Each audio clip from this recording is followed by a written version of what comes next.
بسم الله الرحمن الرحيم. السادس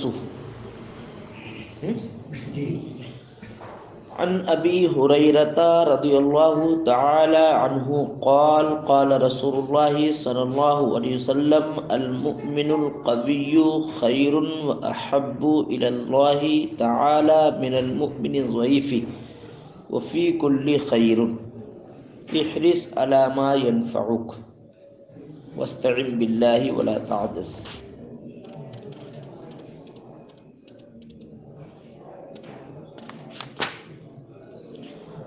عجز يعجز ولا تعجز. حضرت ابو ہریرہ رضی اللہ تعالی عنہ سے مروی ہے کہ اللہ کے رسول صلی اللہ علیہ وسلم نے ارشاد فرمایا کہ طاقتور مومن بہتر ہے، وَأَحَبُّ إِلَى اللَّهِ اور اللہ کو زیادہ پسندیدہ ہے، من المؤمن الضعیف کمزور مومن سے۔ مفہوم مطلب یہ ہے کہ جو عبادت نوجوانی میں کی جائے وہ عبادت بہتر ہے اس عبادت سے جو عبادت بڑھاپے میں کی جائے۔ تو یہ حدیث یہ ذہن دے رہی ہے کہ بڑھاپے کا انتظار نہ کیا جائے بلکہ نوجوانی میں ہی زیادہ سے زیادہ عبادت کی جائے، کیونکہ بڑھاپے میں پھر بات نہیں بنتی۔ تو اللہ کو جوانی کی عبادت بہتر ہے اس عبادت سے جو عبادت بڑھاپے میں کی جاتی ہے۔ وفی کل خیر اور بھلائی سب میں ہے، بھلائی دونوں میں ہے۔ احرص علی ما ينفعک، تمنا کا حدث ہے سے تمنا کرنا، خواہش کرنا، تمنا کرو یعنی ڈٹ جاؤ اس کام پر جو تمہیں نفع دے، یعنی جو بھی نیکی ہے وہ کرتے رہو۔ واستعن باللہ اور اللہ سے مدد چاہو، ولا تعجز اور عاجزی کے بازو نہ پھیلاؤ، نا امید مت ہو، اللہ تعالیٰ سے مدد چاہو گے تو یقین اللہ تعالیٰ تمہاری مدد کرے گا۔ وَإِنْ أَصَابَكَ شَيْءٌ فَلَا تَقُلْ لَوْ، یعنی اگر کوئی مصیبت پہنچے، کوئی تکلیف پہنچے، تنگدستی لاحق ہو، جیسے تمہارے عزیز بیٹے کا انتقال ہو جائے تو اس میں یہ نہیں کہنا چاہیے کہ اگر میں اس ڈاکٹر کو دکھا دیتا تو میرا بیٹا نہ مرتا، کاش کہ میں جیسے گھر میں نہیں سوئے تو اس دن مال چر گیا، تو یہ کہ اگر میں اس دن گھر میں سو جاتا تو میرا مال نہ چرتا، اگر آج میں نہ جاتا تو میرا ایکسیڈنٹ نہیں ہوتا۔ تو یہ اس طرح کی باتیں اگر مگر کی یہ گمراہیت کی طرف لے جاتی ہیں، یہ اگر مگر کی باتیں گمراہیت کی طرف لے جاتی ہیں۔ بلکہ کوئی مصیبت ہو، کوئی تکلیف ہو تو تقدیر الہی سے راضی رہنا چاہیے، یعنی یہ یقین کرے کہ میری تقدیر میں ایسا لکھا تھا، میرا بیٹے کا انتقال ہو گیا، میرے بیٹے کی زندگی اتنی لکھی تھی، نوشتہ تقدیر میں میرے بیٹے کی زندگی ہی 25 سال لکھی تھی، یا یہ نقصان ہوا تو میری تقدیر میں ہی یہ نقصان لکھا تھا۔ تو یہ اگر مگر نہ کرے، ایسا کر لیتی، یہ اگر مگر جو ہے یہ اس طرح کے الفاظ یہ کس کی طرف لے جاتے ہیں؟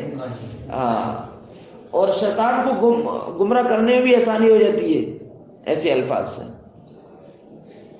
وَإِنْ أَصَابَكَ شَيْءٌ اگر تم کو کچھ پہنچے، یعنی کوئی تکلیف پہنچے، تکلیف لاحق ہو، فَلَا تَقُلْ تم مت کہو لَوْ أَنِّي فَعَلْتُ كَانَ کہ اگر میں ایسا کر لیتا قضا و کانا قضا و قضا، اگر میں کر لیتا کانا قضا ایسا ہو جاتا اور ایسا ہو جاتا، یعنی اگر میں اپنے بیٹے کا اچھے ڈاکٹر سے علاج کرا لیتا تو اس کا انتقال نہ ہوتا۔ ایسا نہیں، جب اللہ تعالیٰ نے جب موت لکھ دی ہے تو کتنے ہی بڑے بڑے ڈاکٹر سے علاج کرا لو، پانی جب تقدیر میں لکھی، اور انسان کتنے کمال ہے کہ کہتے ہیں کہ یار میرا بھائی تو بہت مالدار ہے، اگر میں بھی اتنی محنت کر لیتا تو مجھے مل جاتا۔ ارے بھائی جتنے تقدیر میں لکھا ہے تقدیر سے زیادہ کسی کو نہیں ملتا، کتنے ہاتھ پیر انسان پھیلا لے لیکن ملنا وہی ہے جو تقدیر میں جتنا لکھا، جتنا تقدیر میں لکھا ہے اتنا ہی ملنا، اس سے زیادہ نہیں ملنا۔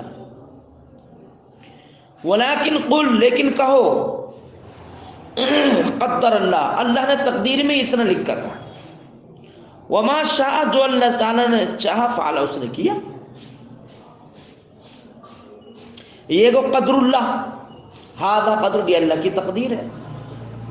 لیکن کہو یہ قدر اللہ، یہ تو اللہ کی تقدیری معاملہ ہے. یہ تو وما شاء، جو اس نے چاہا کیا. بھئی رب کی ذات، رب جو ہے مالک و مختار ہے، جو چاہے وہ کرے.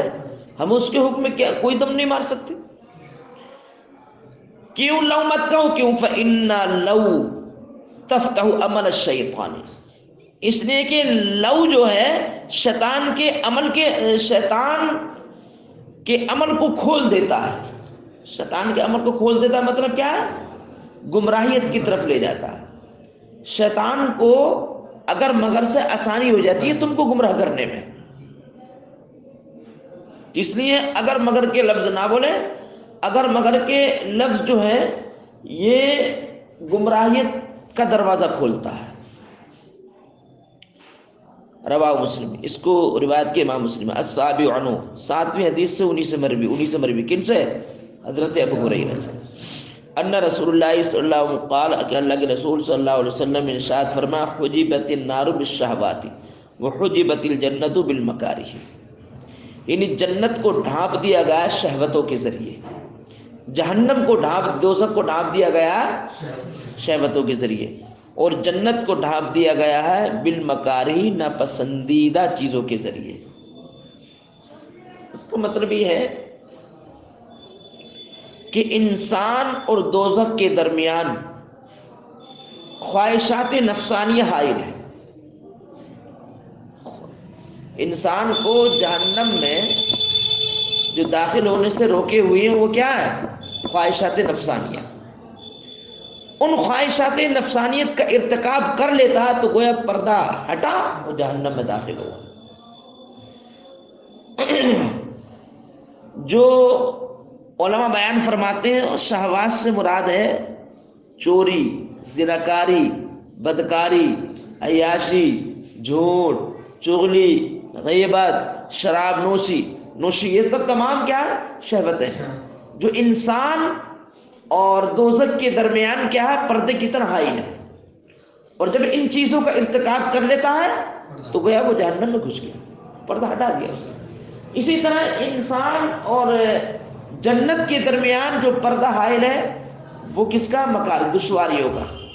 یعنی ایسی چیزیں کہ جس پر نفس کو کرنا دشوار ہوتا ہے، نفس امارہ پر دشوار ہوتا ہے، جیسے اللہ کی اطاعت، بندگی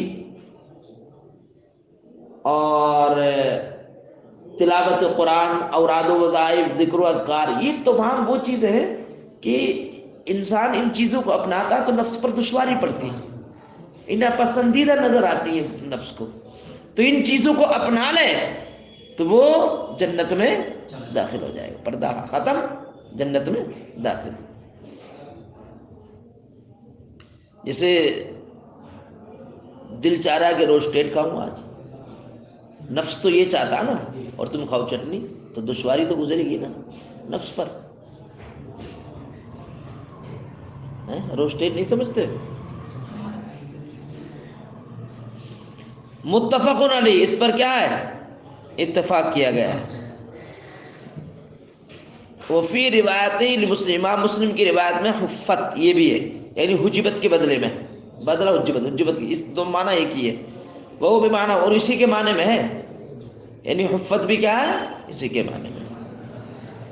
ای بینہ و بین ھذا الحجاب، یعنی انسان کے درمیان اور جنت یا دوزخ کے درمیان یہ پردہ ہے، یہ خواہشات نفسانیت کا، یہ اطاعت و بندگی کا یہ پردہ ہے. فَإِذَا فَعَلَ، جب یہ کر لیتا ہے تو اس میں داخل ہو جائے. بندگی کر لے تو بندگی، اگر بندگی نہیں کرے گا تو پردہ رہے گا، جنت میں داخل نہیں ہو سکتا. اور جب بندگی کرے، اوراد و وظائف کرے، ذکر و اذکار کرے تو پردہ ختم، جنت میں داخل ہو جائے. الثامن، 8ویں حدیث. عن عبداللہ ابن حذیفہ بن الیمانی رضی اللہ تعالی عنہ، حضرت عبداللہ حذیفہ بن یمانی رضی اللہ تعالی عنہ سے مروی قال، کہتے ہیں صلیت مع النبی صلی اللہ علیہ وسلم ذات لیلۃ فافتتح البقرۃ، کہتے ہیں عبداللہ حذیفہ کہ صلیت مع النبی، میں نبی کریم صلی اللہ علیہ وسلم کے ساتھ نماز پڑھی، ذات لیلۃ، ایک رات، تو سرکار نے نماز کا آغاز فرمایا کس سے؟ سورہ بقرہ سے، فافتح البقرہ، تو یہ نفل نماز تھی، تو نفل نماز کا آغاز فرمایا قرأت میں سورہ بقرہ سے، فقلت، تو میں نے دل میں سوچا یرقع عند المئات، کہ سرکار رکوع فرمائیں گے 100 آیتیں پڑھ کر کے، دیکھیے سرکار پوری سورہ پکڑ پڑتی سرکار نے، یرقع، میں دل میں فقلت، میں نے دل میں سوچا یرقع، سرکار رکوع فرمائیں گے عند المئات 100 آیتوں کے پڑھنے کے بعد، ثم مضى، 100 آیتوں پر نہیں رکے، پھر سرکار آگے بڑھ گئے، ثم مضى، پھر آگے بڑھ گئے، فقلت، یعنی سورہ بقرہ پوری پڑھ دی، فقلت، تو میں نے سوچا یصلی بها فی رکعۃ،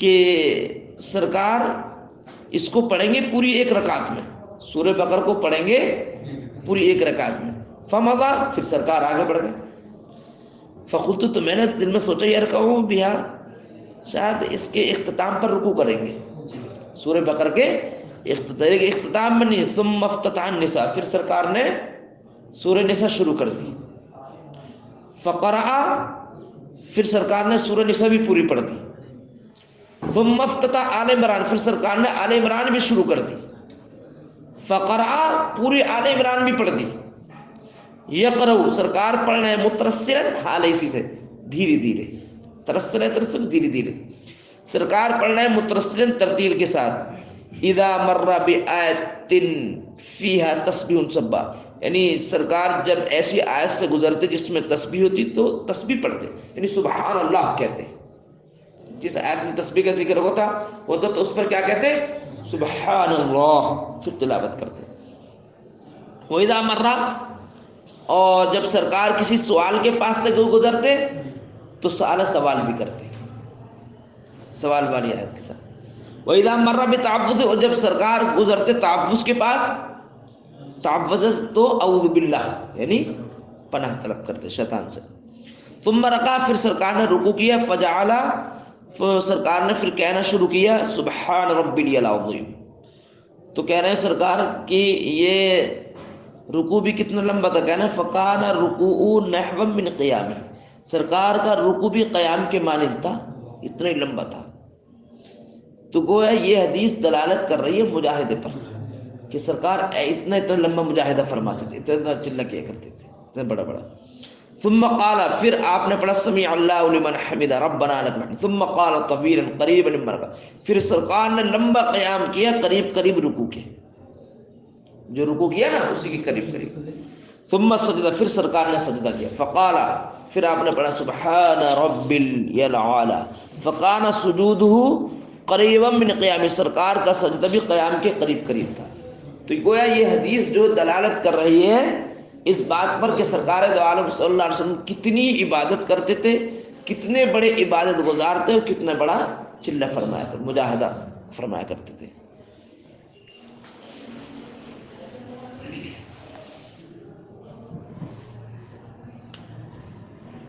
التاسع، اس سے ہی پتہ یہ چلا کہ عبادت کرنا یہ بھی کیا ایک بہت بڑا مجاہدہ ہے، اور دین کی خدمت کرنا یہ بھی بہت بڑا چلہ ہے، مجاہدہ، کیونکہ اعلیٰ حضرت فاضل بریلوی رضی اللہ تعالیٰ عنہ سے سوال کیا گیا کہ حضور مجاہدہ تو دنیا کمانے کے تمام اسباب و ذرائع ترک کرنے کا نام، یعنی دنیاوی چیزیں چھوڑ کر کے اللہ کی عبادت میں مشغول ہو جانا۔ عرض کیے گئے ملفوظ میں کہ حضور امام اہل سنت مجاہدہ تو یہ ہے کہ وہ تمام اشیاء جو دنیا کمانے کے اسباب ذرائع ہیں ان تمام کو چھوڑ دیا جائے، تو کیا جو دین کی خدمات ہیں ان کو بھی چھوڑ دیا جائے؟ تو اعلیٰ حضرت نے فرمایا دین کی خدمات نیت صالحہ کے ساتھ ہو تو ان مجاہدوں سے بھی اعلیٰ ہے، کیونکہ دین کی خدمات میں بھی بڑی دقتیں ہیں، جیسے عبادت الہی میں بڑی پریشانی دقت ہے، اسی طریقے دین کی خدمات میں بھی وہابی دیوبندیوں سے جہاد کرنا، رد وہابیہ کرنا، لوگوں کو دین کی تبلیغ کرنا، یہ تو سب سے بڑا چلہ ہے۔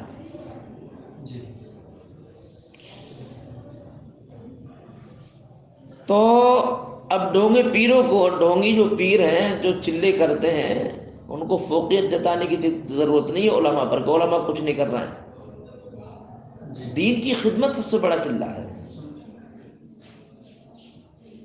اور اس سے یہ بھی پتہ چلا کہ مجاہدے میں کھانا چاہیے اتنا، یعنی اتنا بھی نہیں کم کر دینا چاہیے کھانا کہ اتنا کمزور ہو گیا کہ اللہ کی عبادت نہیں کر پا رہا، کھڑا ہو کے اللہ کی عبادت نہیں کر پا رہا، اتنا بھی کم نہیں کرنا، اتنا کھانا چاہیے کہ جس سے اتنی طاقت مل سکے کھڑے ہو کر کے اللہ کی عبادت کر سکے۔ نبی حدیث حضرت ابن مسعود سے مروی قال کہتے ہیں صلیت مع النبی صلی اللہ علیہ وسلم لیلۃ، میں نبی کریم صلی اللہ علیہ وسلم کے ساتھ ایک رات نماز پڑھی، فاطال القیامہ، تو سرکار نے لمبا قیام فرمایا، حتی ہممت، ہمم ارادہ کرنے، یہاں تک کہ میں نے ارادہ کیا سرکار کے ساتھ بامر سوء، برے کام کا ارادہ کیا۔ برے کام کا مطلب یہ ہے کہ حالانکہ اجازت یہ ہے کہ بندہ کھڑے کھڑے عاجز ہو جائے تو وہ بیٹھ سکتا ہے مقتدی، لیکن یہ برے کام کو تعبیر کر رہے ہیں اس سے کہ سرکار کھڑے اور میں بیٹھا رہوں، تو یہ اچھا نہیں ہے، برا ہے، اس سے تعبیر کر رہے ہیں، اس سے نہیں کہ بیٹھنا۔ حتی حممت، یہاں تک کہ میں نے برے کام کا ارادہ، قیلا، پوچھا گیا تھا وما حممت بیا، آپ نے کیا برا ارادہ کیا تھا؟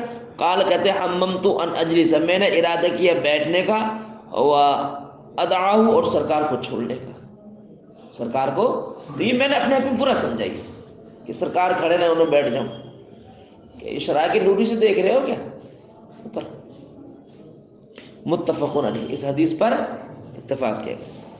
العاشر، 10ویں حدیث، انس، حضرت انس رضی اللہ تعالیٰ عنہ سے مروی ہے، وہ روایت کرتے نبی کریم صلی اللہ علیہ وسلم سرکار نے فرمایا یتبع المیت ثلاثۃ، میت کے ساتھ 3 چیزیں تابع ہوتی ہیں، میت کے تابع ہوتی ہیں 3 چیزیں، جس میں 2 تو واپس ہو جاتی ہیں اور 1 باقی رہ جاتی ہے، یعنی عمل انسان کا کام میں آتا ہے، اور گھر والے اور دولت واپس آ جاتی ہے۔ حالانکہ اعتراض یہ ہوتا ہے کہ گھر والے تو چلو واپس آ جاتے ہیں، دولت کیسے واپس آتی ہے؟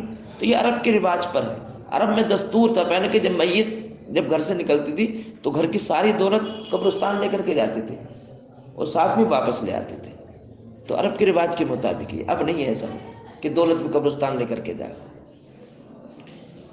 میت کے تابع ہوتی ہیں 3 چیزیں، اہلہ و مالہ و عملہ، 3 چیزیں کون سی ہیں؟ میت کے اہل و عیال اور اس کا مال اور اس کا عمل۔ فیرجو اثنان، 2 چیزیں واپس آ جاتی ہیں، ویبقی واحد، 1 چیز کیا باقی رہتی ہے۔ یرجو اہلہ و مالہ، اس کے اہل و عیال اور مال واپس ہو جاتے ہیں، ویبقی عملہ، اس کا عمل باقی رہتا ہے۔ اس سے پتہ یہ چلا کہ دولت بھی یہی رہ جاتی ہے، گھر والے بھی یہی رہ جاتے ہیں، اگر قبر میں جو ساتھ میں جاتا ہے وہ عمل جاتا ہے، عمل ہی کام میں آتا ہے، اعمال حسنہ بھی، اعمال حسنہ ہی کام میں آتے ہیں، اس لیے زیادہ سے زیادہ اعمال حسنہ کرے، اور اعمال حسنہ کے یہی مجاہدہ ہے، مجاہدہ کا ثبوت ہے نا، اسی کے باب میں تو یہ حدیث۔ الحادی عشرہ، 11ویں حدیث، ابن مسعود سے مروی قالا، کہتے ہیں کہ نبی کریم صلی اللہ علیہ وسلم نے فرمایا الجنت اقرب الی احدکم من شراک نعلہ، کہ جنت تم سے تمہارے جوتے کے تسمے سے بھی زیادہ قریب ہے، جنت تمہارے جوتے کے تسمے سے بھی زیادہ قریب ہے، جیسے جوتے کا تسمہ ہم دیکھ رہے ہیں ویسے ہی جنت تمہارے قریب ہے، کب؟ بشرطے کہ مجاہدہ کرو۔ ارے بھائی جتنی نیکیاں کرو گے، جتنی جلدی نیکیاں کرو گے، اتنی جنت تمہارے قریب ہوگی۔ تیسرے مجاہدے کا ثبوت ملتا ہے کہ زیادہ سے زیادہ جتنی نیکیاں کرو گے اتنی جنت تمہارے قریب ہو، اتنے قریب ہو جائے گی کہ جس جوتے کا تسمہ دیکھتے ہو نیچے ویسے جنت کو دیکھو گے۔ اسی طریقے بنارم اور جہنم کی آگ بھی اس کے مثل ہے، جتنے گناہوں کے دیوتا بنو گے اتنی ہی جہنم کے قریب دیکھو گے، جہنم کو اپنے قریب دیکھو گے۔ زناکاری بدکاری جتنا یاشی مبتلا ہوگے، جتنی پوری رات جتنی موبائل کی اسکرین پر گزارو گے گندے مناظر دیکھنے میں، فیش فلم دیکھنے میں، اتنی جہنم کو اپنے قریب دیکھو گے۔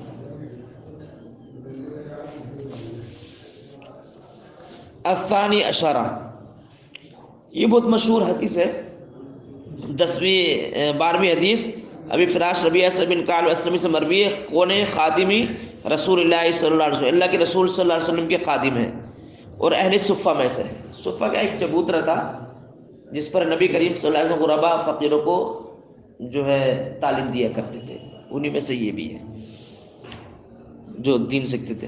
قال کہتے کنتو ابیتو مع رسول اللہ صلی اللہ علیہ وسلم، میں اللہ کے رسول صلی اللہ علیہ وسلم کے ساتھ پوری رات گزارتا تھا خدمت میں۔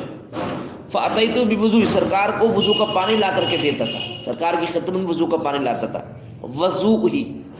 وضو میں فرق ہے، وضو کا پانی، وحاجتی ہی، اور سرکار کی ضرورت کا سامان بھی سرکار کی بارگاہ میں لے کر کے آتا۔ فقالا، تو ایک روز سرکار کا دریائے رحمت جوش میں آیا، فرماتے سلنی، مجھ سے مانگ لے اے ربیہ، جو مانگنا چاہتا مانگ لے۔ فقلت، تو آپ نے عرض کیا اسألک مرافقتک فی الجنہ، یا رسول اللہ جنت میں آپ کی رفاقت کا خواستگار ہوں، رفاقت چاہتا ہوں، رفاقت کا طالب ہوں، جیسے دنیا میں خدمت کرتا ہوں یہ خدمت مجھے جنت میں مل جائے آپ کے ساتھ۔ فقالا، تو سرکار نے فرمایا او غیر ذلک، اس کے علاوہ اور بھی کچھ چاہتے ہو؟ قلت، تو کہتے ہیں میں نے عرض کیا ہوا ذاک، وہی کافی ہے مجھے۔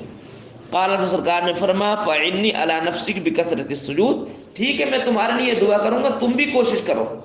کس پر؟ کثرت سجود، سجدہ تو نماز کا ایک جز ہے، تو جز بول کے کل مراد لیا، پوری نماز مجاز مرسل کے طور پر۔ فعنی، تو میری مدد کرو اپنے نفس پر کثرت سجود کے ذریعے، یعنی سجدوں کی کثرت سے، یعنی زیادہ سے زیادہ میں تو تمہارے لیے دعا کروں گا، تم بھی زیادہ سے زیادہ عبادت کرو تاکہ جنت تمہارے قریب ہو۔